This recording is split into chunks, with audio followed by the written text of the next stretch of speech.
Okay, we have a lot to do and very little time to do it. This is the official fall season preview. I've got like 25 shows to get through.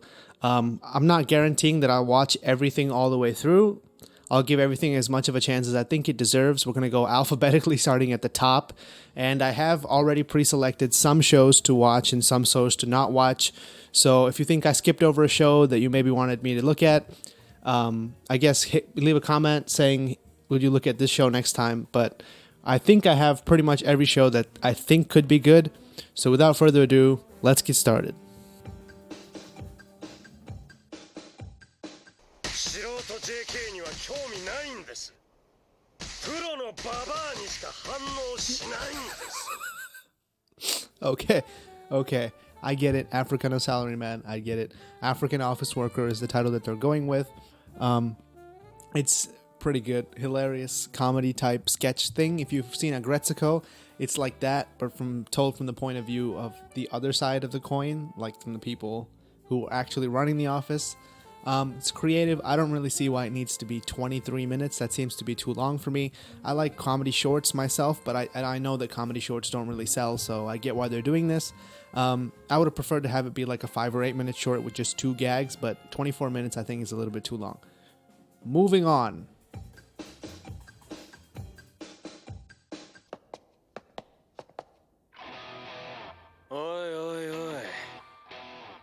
どこの小学生だ？ 身長聞かれたら160センチって言おう。 Wait, what's your at? 149だけど。ねえ、ちょっと。身長165センチです。まだ買ってもらえばいいじゃねえか。 She dead. We know that from the plot synopsis. 乗客路もなしだ。 Yeah, let's go. I just hope half of these are ass because we're never going to make it to the end at this rate.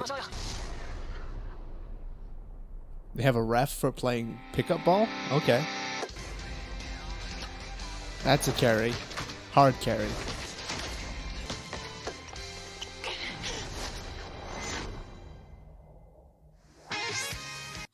Okay, that was Ahiro no Sora. I ended up watching the whole thing, even though I said I was only going to take a preview because it's a sports anime about basketball, which is, like, that's just catnip for me at this point. I didn't expect much from this. I really went into it not even expecting to watch the whole thing, but it's pretty solid show, you know, first episode of a sports anime. They have to set up some kind of, like, team-based struggle for the main character to get through, so they set that up. They also like set up the motivation for why he wants to play the sport, and from here on out it should be fairly straightforward sports anime. It's about basketball. We haven't even had a basketball-based sports anime in a while. Haikyuu is good, but it's about volleyball, so for me it's not as attractive as if it's about basketball, so I'm probably going to be watching this, even though I totally went into it not expecting to watch it at all. Okay, next show.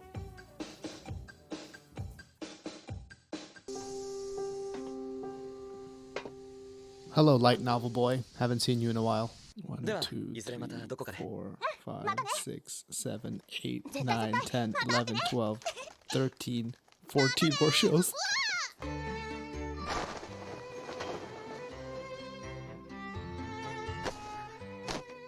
That wasn't contrived at all. We didn't have to shift heaven and earth to get to this point, but somehow we're here all over again. There's an academy too. Oh, there's an academy too. 通常であれば7歳前後で覚醒する。ほう、綺麗な方だ。 Yeah, okay. I don't even feel right watching this anymore. You just said they're all 7. Creepy. This is super lolly. This is next level. I'm gonna give it 5 minutes and we're gonna move on to the next show. This is getting super creepy.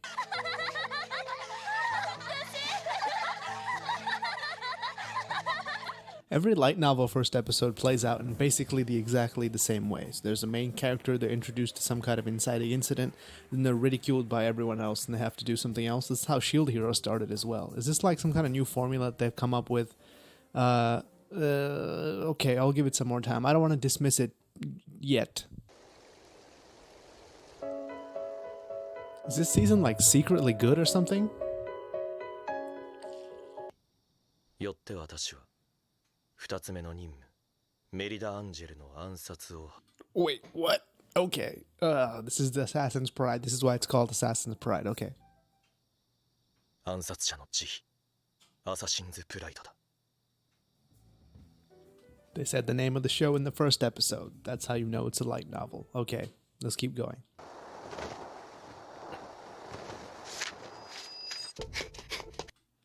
That's a CG shot. Now, this is another thing I want to talk about. Even Ahiru no Sora, I feel like people are finding out better ways to use CG nowadays. So instead of having like a fully CG cut, they'll like intersperse 2D with 3D, and then they'll use it like in a very particular way, especially when there's fluid camera movements, or when they want like a lot of body parts moving on a static shot.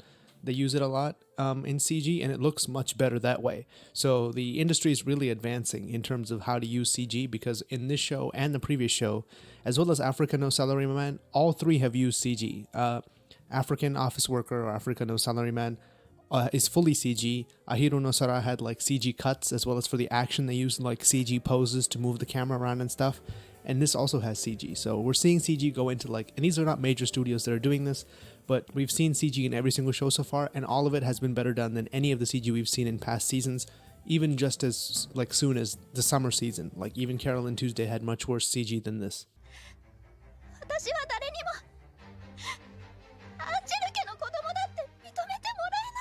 So she's aware of her status, which I guess is an improvement over not being aware of her status, but like your hair is the way you remember your mother by it. It's cool. Maybe take a picture or something. Okay, it's almost done. Let's keep going. 命を預けてみませんか危険な賭けですがお嬢様のマナを目覚めさせる方法が But we know what that way is. If you've seen anything other than just anime, you know what that way is. お嬢様が俺に命を預けたように俺もお嬢様に命をかけたのです Didn't he say it was gonna kill her like 5 seconds ago? Okay.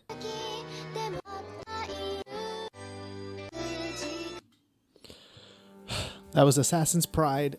Seems like a pretty normal light novel. There's like a teacher-student dynamic. Clearly there's going to be some kind of like weird romance. She seems like a lolly type, so if you like that, there's that. It's set in this like kind of steampunk setting. I haven't really seen that specific steampunk setting before. And they're fighting like lycanthropes, which are like lycanthropes, but pumpkins. No, I'm just kidding. I don't know what they are. Seems good enough. It doesn't seem horrible, at least. A lot of the shows this season are turning out to be not complete trash like they were last season. I was expecting to find an Arforetta in here somewhere. We haven't really gone that far into it, though, so I suppose we could still find one. This one is streaming on Crunchyroll, as is Ahiru no Sora, and Africa no Salaryman is streaming on Funimation. Okay, on to the next show. いいか文雄ぶつ読みとは地道に一歩ずつ真相に近づいていく Truer words have never been spoken. Okay, back to the show.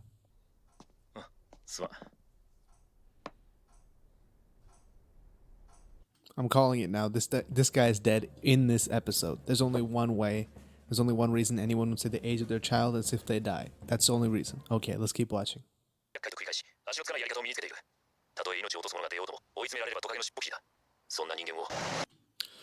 Okay, so Babylon, I watched the first episode, or most of it at least.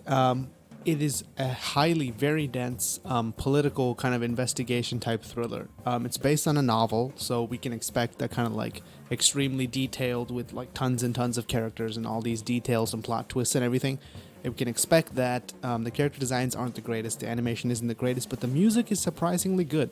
And I looked it up, and it's the same guy who did the music for Tokyo Ghoul, so maybe that's why the music is good in this one. There's like also like a serial killer aspect, as well as like investigating a public company aspect to it. So pretty interesting show. I watched most of it. They dropped the first 3 episodes, and it's on Amazon. So if you want to watch, you should go there. Pretty interesting show. There seems to be a lot of good shows this season. I'm not going to say it's like a top level season, because we had, all the shows that we had at the very beginning of the year, Sarazanmai, etc., etc. But this seems like a pretty good season so far. On to the next show.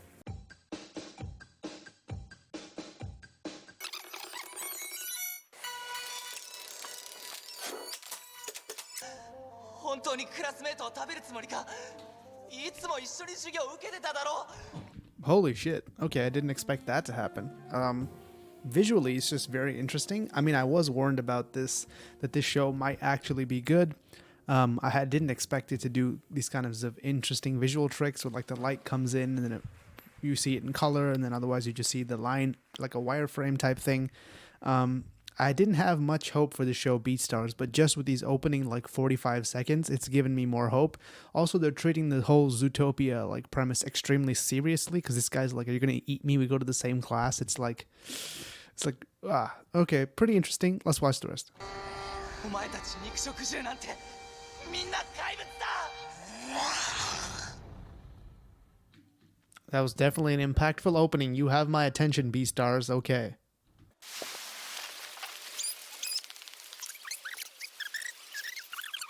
Okay, generally I do think the animation in the show is actually really... Oh shit, I'm such a retard. Okay. Nobody saw any of that. That's okay. I'll put it in. No, I won't. It's okay. The point is, this animation generally looks really good. The only problem I have is it still has that like laggy 24 FPS effect, because they're just rendering something in a higher frames per second and then downsampling it to 24 frames per second. So they're not, I don't think they're using keyframes and in-betweens like you normally would use in 2D animation. So it still looks jittery, because if you just have like interpolation between two fixed endpoints, it's still going to look jittery if you don't do it the smoothest possible way. And if you do it the smoothest possible way, then it just looks unnatural to anime fans. But there are fighting games that have done this. There are videos that show fighting games that are done in 3D where they have a 3-frame jab and they do like 3 keyframes and they have the computer do the in-betweens on that. That to me looks much better. But overall, the art style is very good. I'm not dismissing this show. Yet, at least. なくなってきちゃった。そうね。The way they were able to show emotion, I thought was pretty good in that scene that we saw. All the animals looked like they were actually sad, and that, I think the cartoon eyes helps with that a lot. They're not going for like hyper realism or something weird like with the Lion King. They're just doing it kind of like cartoonistically and stylistically, and to me that works much better. Like the clouds. That walk cycle is pretty cool on the wolf. Even when he came out from behind the tree, it was pretty impressive the way that they were able to make it look more natural, even though he's like a wolf man, which is not really a naturally existing creature. And the music deserves some special mention in this show specifically, because it seems like they put a lot of effort into the music, setting the atmosphere, which this seems like some kind of murder mystery with like a Zootopia skin on it. So that's pretty interesting. 伝えたよ In static shots like this, it doesn't even look like it is 3D animated. You can only even really tell when somebody moves and you see like the perspective change and it's done too perfectly to be 2D animation. But this studio is the same studio that did Land of the Lustrous, I think I read somewhere. So they've had plenty of experience doing really good looking CG. So, and I don't even want to make this all about the CG, because the show itself so far has pulled off some really good emotional beats. I'm probably going to keep watching the show. Let's watch the whole episode. そのまま別の部屋に引っ越せば I definitely think they did some motion capture with this, because it seems like the face movements are all like really well done. I mean, even if it's just as simple as like having the animator who's working on it like put points on their face and then like make the expression and have that captured.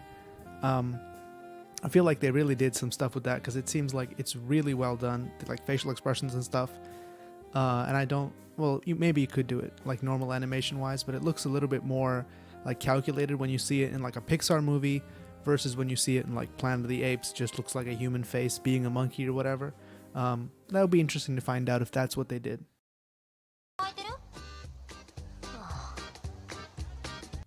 Yo, that was visually very cool too. So it seems like this studio just decided like, hey, we have this kind of, crazy premise. We might as well just do whatever we want with it. And I support that 100%, because this show is creatively very cool. Just before this scene, there was a cool like depth of field effect where they had the character standing in the foreground and the other character in the background.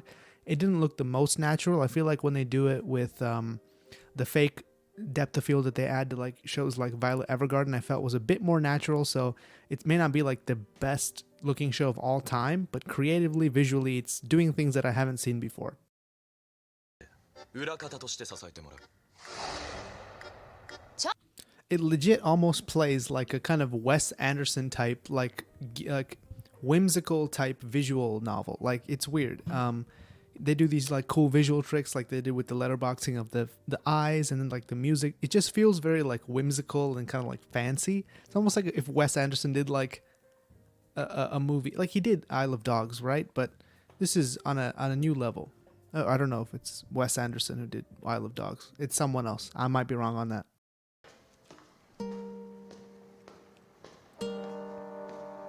Like this shot. Like this shot right here with the sink and her visuals reflected in it. This is CG. It looks insanely good to me. Like, this looks like a still out of like a big budget movie, like Your Name or something. We haven't considered this as like a reason why someone might want to do CG. Like, you can get higher like fidelity on something like this, where there's a lens flare, there's depth of field, there's ambient occlusion, there's all these kind of like fancy effects. And that's something that would take a lot of post work if you had to do it in 2D animation. But with 3D, not only can you do this by just having like an object reflect her and then render this out, but it's pretty easy to do too. So on a lower budget, you can get more done. We didn't even consider that, and this studio is just blowing my mind with just the first episode of this. Okay, continuing.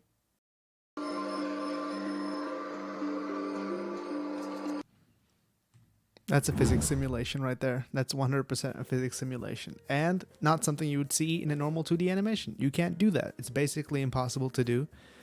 You'd have to animate each different frame of the like fluids moving, which would be insane. But with this, they can do a physics simulation, fluid simulation, I mean. And it just works, and you get this really nice shot.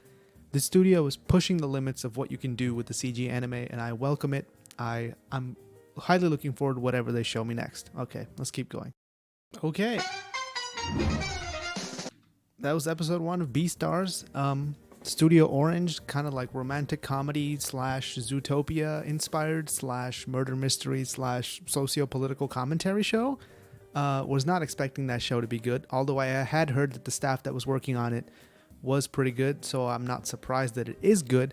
And I already talked about how the CG was like mind-blowingly good in this show. This is like a weirdly stacked season. We've only looked at like 4 shows so far, and already like most of them are really good. Now, we're not looking at some of the crappy shows, but even just to have this many good shows is going to make it hard to pick which ones to watch week after week.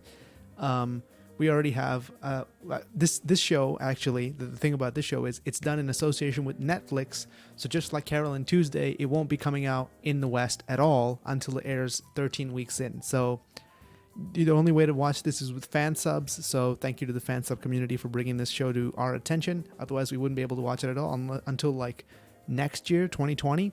And I feel like we should all get to watch it at the same time. People in Japan get to watch it because it's airing right now, and that's how we get it. So Beastars, weirdly good show. The character development is good. Like, we get to see characters that are not usually treated the way that they are, like a rabbit playing against type and a gray wolf playing against type, which is both, like pretty good characterizations. And like, some characters do play into their animals and some people don't. And that's just the way that it is. And it's a pretty cool way to have like a high school drama with like these elite, like deer guys, and then like wolf people and carnivores that are like pushed to the edge because someone got murdered. This is like a murder mystery / romance / slice of life / school. It's really good. Like, just interesting concept. I'm assuming the manga is pretty popular because that's what it's adapted from. And we already discussed how the manga is basically directly inspired by Zootopia, but it's not a ripoff. It's kind of like a leaping off point, Zootopia is, for the manga Beastars. So that's Beastars. On to the next show.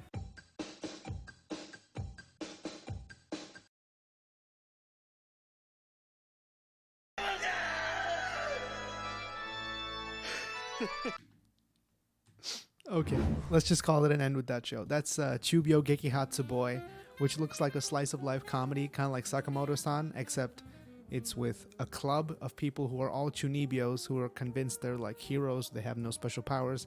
They're all interested in one particular type of show or whatever. This guy's like a supernatural type guy. One guy likes live action shows, and then this girl like gets pulled into it.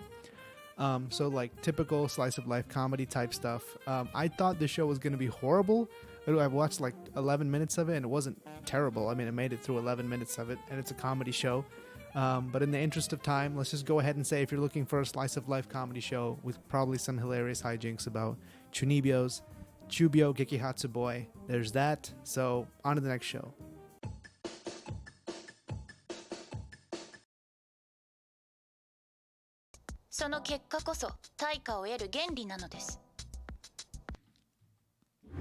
That's a pretty like tried and true plot point. I think something similar was done in Glee, where they were like, the choir, or no, what's it? The Glee Club. We're not going to fund them unless they win like nationals. This is like a recurring plot point in Glee. Hoshiai no Sora, interesting show. This is like the brainchild of director Kazuki Akane, who did like Escaflowne and Knowing and all these stuff from way back when. And he just like popped up out of retirement and was like, hey, let me do this show. And it's on Funimation and Hulu, so you can watch it on there. There were big expectations for the show. I don't really know exactly what it's about. It's about soft tennis, which is not even really tennis. It's like some weird kind of tennis with a different ball or whatever, which is I haven't really understood what the sport is yet, and we haven't really reached the point where the transfer student makes his mark on the other guy who's pretty good at the sport at the school already, which is what we see basically. And if you've watched Haikyuu, you know what the first episode of this show is going to be like. Let's watch the rest of it, and then we'll talk about it some more.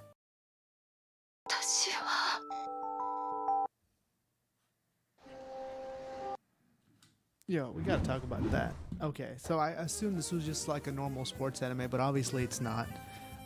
If a serious director comes out of like nowhere to try to do this show, clearly there's some like meaning behind it.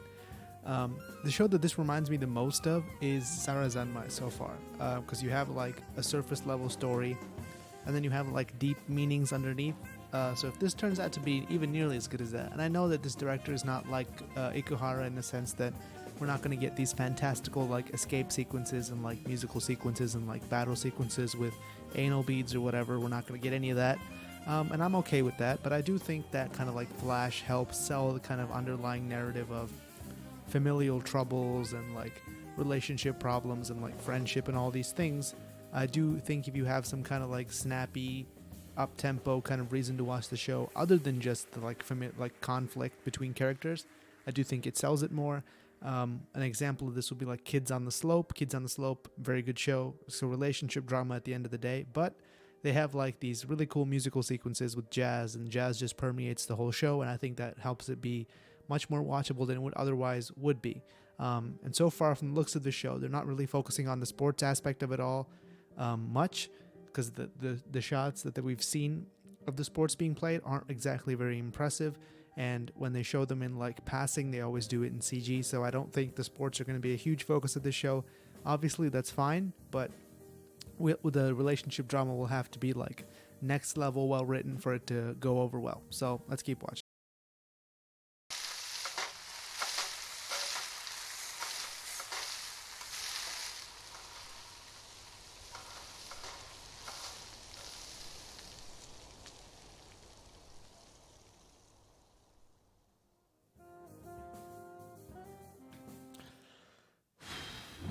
Okay, that was a pretty heavy ending to that episode. Okay, it seems like this is one of those sports as the background, like sports as a refuge from the kind of weird world type shows.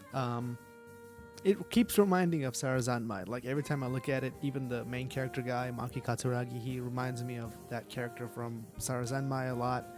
The character design seem pretty similar. The way that the writing is done and everything seems pretty similar. It seems to me like, and Sarazanmai was pretty really like in depth on the character's problems and like using this like kappa and the whole like side story as a way to look into that. And it seems like in this show, it seems like the sports and everything is just like a window into the characters' lives that we get to see them just interact. Like at the end of this episode, Maki gets a visit from his like estranged father who beats him up and takes his money, which is pretty intense. Like there's no music or nothing. It's just a wide shot. It's pretty intense.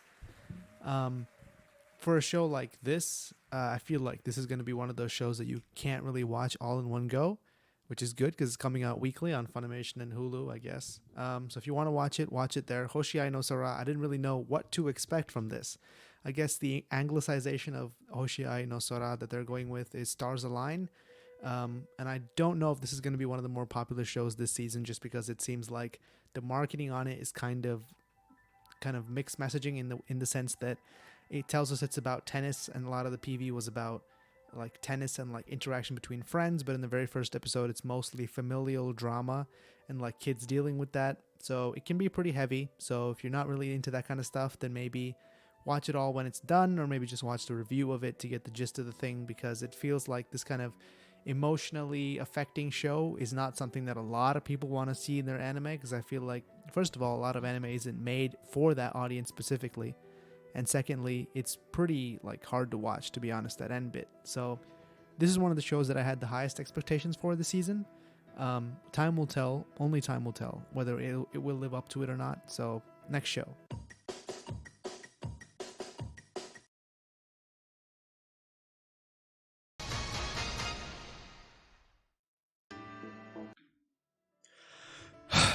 So that was No Guns Life. It's like a adaptation of a manga from Madhouse. The episode ended way better than it began, I'll tell you that much at least. It started off kind of so-so for me. It basically just looked like an inspiration of, like, it was inspired so heavily by Sword Art Online's Gun Gale Online arc, because the aesthetic is so similar, like this grimy, kind of grungy city. Then you have this, that's the only resemblance it has in terms of aesthetic. The actual like storyline and themes that it deals with is more resembling like a cyberpunk or a DSX or something, where there's like rampant human biomodification and people are like half machine. The main character is a guy with a gun for a head, as you can see. So at first glance you'd think it would be some kind of like Chainsaw Man type thing, but actually it's more like a Full Metal Alchemist, because you have this kid who can control like robot bodies from a distance, and you have people who are in a war, and that's why they were modified in the first place. There's been an interesting amount of post-war media lately. You had To the Abandoned Sacred Beasts, which I never ended up finishing. I should probably do that. Which dealt with like veterans and them finding their way back into society. And then you have this, which is more like a kind of like a noir take on things. When you had like the noir in the 50s, there was always the underlying implication that the main character, private eye type guy, had been in the war. Like, you just had to be, because people were drafted back then, so that underlying assumption was always there. So you'd kind of know that whatever place they were coming from, the private eye in those noir films, like, they always had that experience of war behind them. And kind of, I think this Inui Jozo character has a similar kind of feel to him. Like, he has that like trauma of war, so he knows like what humanity is at its worst. And the city is kind of like just his way of, or their way of showing us the inside of his head. Like, it's a nasty, grungy place, and he has to find his place in this world.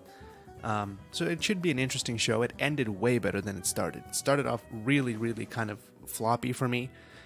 They were just focusing too much on his personality, which I don't think he has much of. Even though he's voiced by Junichi Sawawe, who's actually Aomine from Kokoro no Basuke. So if you've seen that show, I instantly recognized his voice, because I was like, as soon as he said Dakeda, I was like, okay, that's him. And he does a good job doing the main character thing, but he feels kind of like the reluctant kind of hero. Like, if you've seen any Clive Owen movie, he's just there and he has to save the day even though he really doesn't want to. So he's kind of like that withholding private eye type character, and they play him to a T. The only difference is, because it's anime, there's all this technology and like self-modification, and he's been modified to be used as a tool, which this assassin lady tries to get to him with. An interesting show. The aesthetic of it really, I think, kind of put me down, because Madhouse used to be this studio that did really, really good looking anime, and I think in the past couple of years they've kind of fallen behind in terms of visual creativity and kind of pushing the boundaries, because like we saw with Beastars earlier in this video, there are other studios pushing the boundaries much more, and they're using creative techniques like all these cool shots without necessarily putting in a higher budget, which is what traditionally you would think of when you think of like a show pushing the boundaries in terms of visually, because One Punch Man did that, and they were able to do that because they got some of the most talented animators in the industry, and you can't always get that just because people are working on stuff. And this Madhouse anime aesthetically more resembles One Punch Man Season 2 than it does Season 1. And if you've watched Season 2 at all, you know that it was kind of lackluster. But you can definitely tell the Madhouse-isms are there. Like, the character designs are very Madhouse. And the kind of art and just the whole aesthetic, the use of like 3D backgrounds and 3D effects. Like, the bullets hitting the wall leave these like really low poly kind of bullet imprints on the wall, which is like Call of Duty Modern Warfare like 2007 or whatever. But you know, for anime, it's one of those things you would have expected and been kind of impressed by in like 2016 or 2017. but I don't think they've kept up with the times. But oh well, good show, Madhouse. We'll see if I watch it next week. Next show. Oh, and Gun's Life is on Funimation and Hulu as well. There's a lot of shows on Funimation this season. Okay, keep going.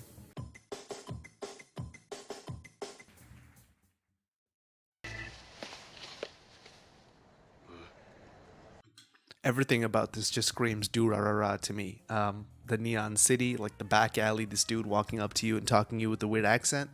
That's like textbook episode 1 do-ra-ra-ra. Okay, Production IG, show me what you got.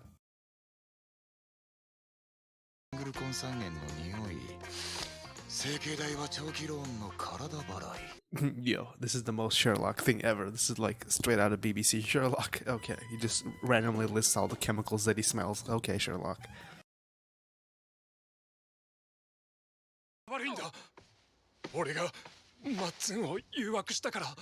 Leaving that aside, this guy immediately jumped to the conclusion that it was the boyfriend, which 9 out of 10 times it is, but in all Sherlock cases, it's never the obvious answer, so we know that it's not this guy.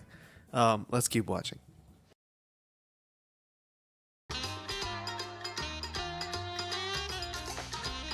That was pretty cool visually. They just like...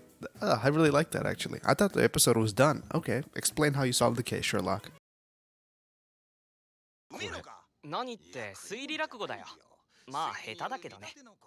Yo, that's great. Oh, so when you bring a like beloved British property and then you set it in a place like Kabukicho, like the eastern side of Shinjuku, what do you have to do to make it like uniquely Japanese? How about you have an interesting visual sequence where the hero of the story, Sherlock, just delivers Rakugo of how he solves the case. That's pretty genius. Okay, Production IG.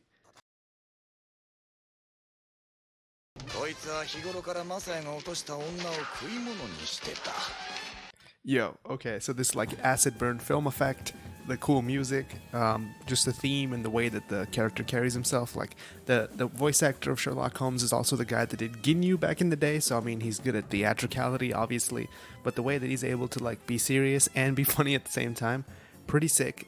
Consider me a fan of the show.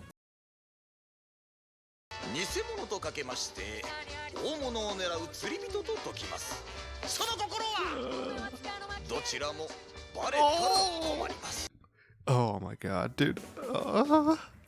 Oh, that was a great joke, Sherlock. Okay.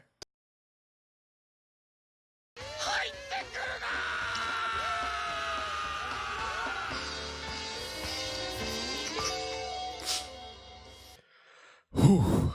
So that was Sherlock. So when I first heard of the show Kabukicho Sherlock, well, first of all, it's an original Production IG production. So they're not basing it off of anything else, except maybe the Sherlock Holmes novels, but those are all public domain, so it's all like fair game.